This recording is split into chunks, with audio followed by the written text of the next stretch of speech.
If you're a new YouTuber like myself, you might be totally overwhelmed when you search for advice on YouTube. There's new YouTuber advice, tips and hacks for new YouTubers, how to grow a YouTube channel. I decided to try to help us all out by choosing some of what seemed like the best tips for new YouTubers and actually applying it. Now, the things that I have tried, I believe have only been helping me because I have seen an increase in views. I've seen my new videos doing a lot better, and then also getting new subscribers. So those are kind of the benchmarks that I am measuring these tips as working by. I will share each of the videos that I found the tip in, and I will link like the full video in the description. So starting off with thumbnails, I found some videos that gave some great advice about thumbnails. One was to make them conversational, and the other piece of advice was that your thumbnail and title do not need to match. In fact, they probably should not. Your thumbnail should be short and conversational with few words. Your YouTube thumbnail really is the thing that's gonna grab somebody's attention. And I was putting too much text, and it was also too small of text.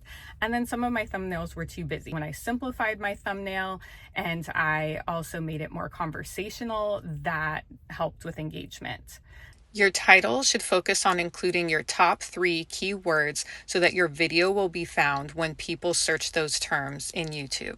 The next thing that I have been trying out is changing my intros. One of the people that I think does intros really well is Gina Janine, and she'll do these teasers at the beginning, right, where they show little clips that are going to be shown throughout the video, but you have to watch the video to find out what the clip pertains to.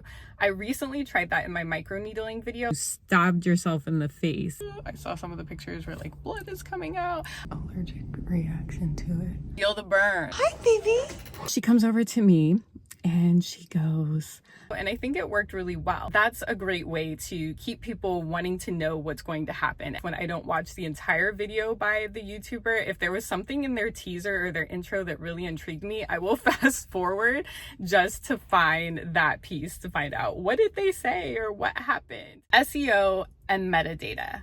One thing that just really blew my mind was I found out your video title and your thumbnail title, literally the file name that you save it as, needs to be those searchable keywords or phrase. And that also gets picked up by the algorithm. So all the way down to these really minute details where I sometimes wasn't even naming my video files and my thumbnail pictures. I don't even know. Sometimes it might have still been the copied name. When I started doing that, I definitely saw that in combination with the next thing that I'm going to share, I was able to rank, like actually pull up in some of the YouTube searches pretty close to the top. The second thing that I tried was after watching this video where they talked about this one YouTuber who takes all these keywords and puts them in the bottom of the description. So it was kind of twofold. I'm saving my files as keywords or searchable things, and then also putting all of these keywords in the end of my description.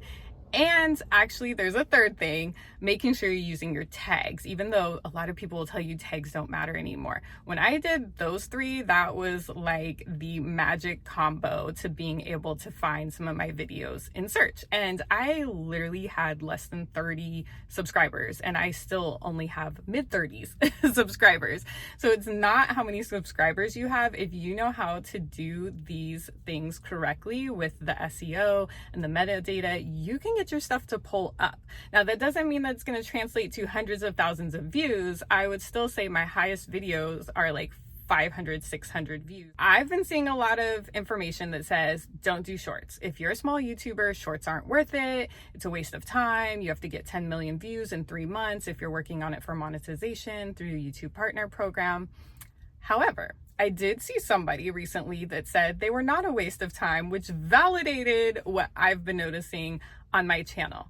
This past weekend, I could not get out a long form video in time, and I wanted to be consistent and I wanted something to come up on my YouTube channel. And I thought, oh, I can do this really quick video on how to set up a dessert table and link it to one of my prior event planning videos. I put it out overnight, got about 500 hits, and I think it's up to like 600 hits now. Okay, so range, I would say, of 400 to 600, my shorts that do about that well. I will notice that my long form content picks up and I gain subscribers. Not a ton, usually a few. It's kind of like a trickle effect, but I start to see I'm getting more attention to my channel. So to me, that's not a waste of time. Now, I'm not going to invest, all of my energy into putting out a short for every long form video or a short, 5 or 6 times a week. But I think that it is a strategy that can be helpful and you can utilize it as a small YouTuber. I have heard over and over, time and time again, for new YouTubers to do your research, see what videos are out there, see where you can fill a gap or come at it from a unique angle, whatever topic it is that you're interested in putting out. Define your keywords so that you can say them in the video, and your thumbnail you should be doing before you create the video. Now, if you're like me, we're doing the reverse. So it was, oh, I know a topic, I want to talk about it, I'm going to shoot a video. And then after I did that, I would start searching and trying to figure out an angle and a title and keywords and try to make it fit, and then the thumbnail would be like the last thing that I did. This video is my first time trying this out, so I will have to do a follow-up video to let you know how this video did when I actually flipped everything around and started off with my research. The other thing that I also did differently is I finally gave in and signed up for vidIQ. What I can say so far is, after just using it yesterday to help me work on this video, I think it was highly, highly helpful. So I went through and optimized a lot of my videos, which is basically anything where they told me I could improve on a thumbnail, or I could improve on a title, or improve my keywords. I went through and worked on that. And when I looked this morning, from the time I did that, which was yesterday at 4 p.m. until this afternoon, the videos that I had done that for, all of them almost had gone up in views, and I had a new subscriber. Now, can I say that's exactly attributed to doing this optimization with vidIQ? No, of course not. That was less than 24 hours. The only ones that didn't go up were a couple of my really older videos, and then some of the shorts where you can't change the thumbnail. And I honestly think if I could have changed the thumbnail for a couple of those shorts, I think they might have taken off. But only so much that we can do in going back and trying to fix old videos.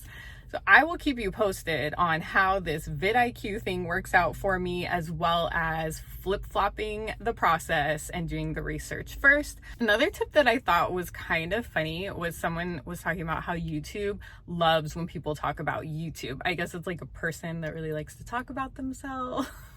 I'm trying that out. YouTube, right? Say it a bunch of times.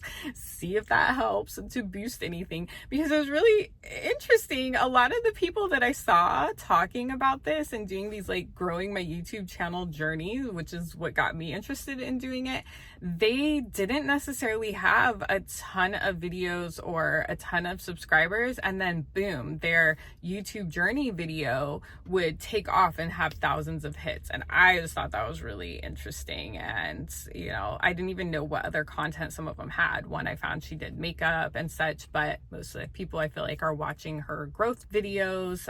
So just another thing that I'm trying out to see what happens. It's really hard to tease out what exactly is doing what for my channel. Perhaps, ultimately it really is that synergy of putting together enough of the good advice and tips that it gets your channel going, and then hopefully you're able to determine what really works for your audience. And we have to be really careful about blanket advice, or this like one size fits all, or if you do this, then your channel can do this. It can, but it doesn't mean that it will or that it won't. So just like I was mentioning about being able to get my videos to rank doesn't necessarily translate into getting thousands of views.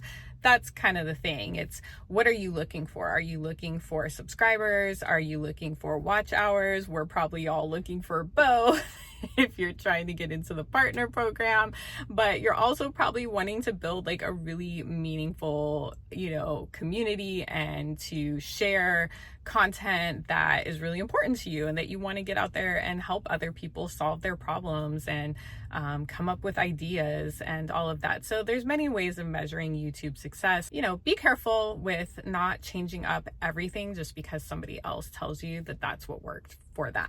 If you are a working mom or just a YouTuber who's really busy, you don't have to be a working mom. I would encourage you though to check out my video, How Working Moms Can Start YouTube, where I tell you how I overcame all of the things that were preventing me from starting, like not knowing how to video edit. I would also love to hear about your own experiences with tips and advice for new YouTube channels, and also just your thoughts on the tips and advice that's out there. Please don't forget to like and subscribe.